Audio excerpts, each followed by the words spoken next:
My PhD topic is about how you transform the mindset of soldiers after decades of being trained for war. Now they need to be prepared for peace.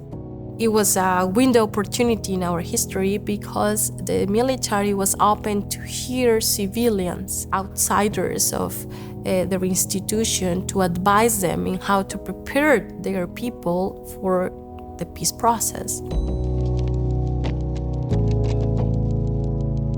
One thing is what you do in the institutional level. You can change the rules, but that's not guarantee that you will change mindset and people's behavior, right? In my thesis, I call that the war mentalities, how you deconstruct the war mentalities that allow you to kill your enemy in battle, but probably because of a peace agreement, you now need to accept your former enemies and probably have the duty to protect them, because they are not enemies anymore. They probably are civilians or even future politicians.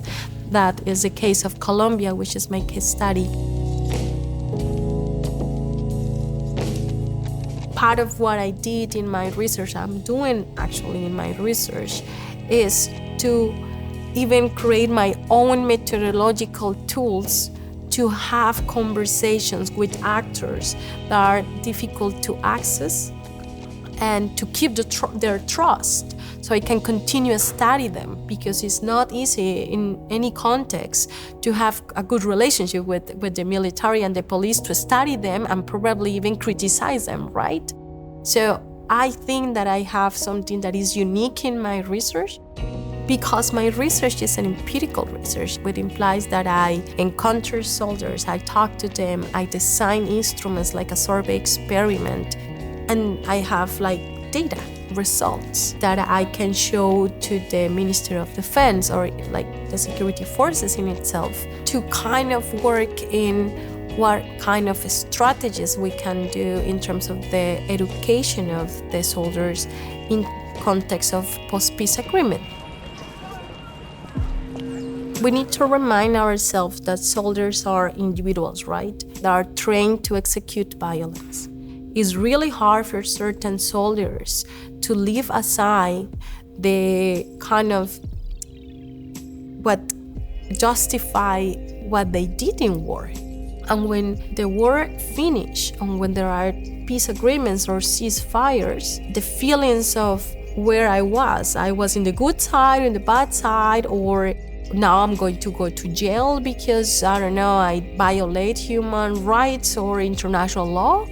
All of these things happen in the mindset of the soldiers. I believe that my research, to some extent, is contributing in acknowledging that important transformation, and probably that we need to pay attention to that, because what we can have is soldiers are never going to change or not be prepared for peace, and they are still going to have feelings of revenge, and that's why the violence will never end, because it's harder to convince individuals for peace than for violence.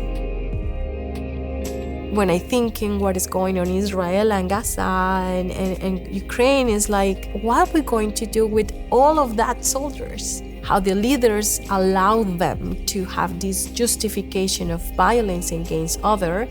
But one leader one day can just wake up and say, you know what, now peace is here.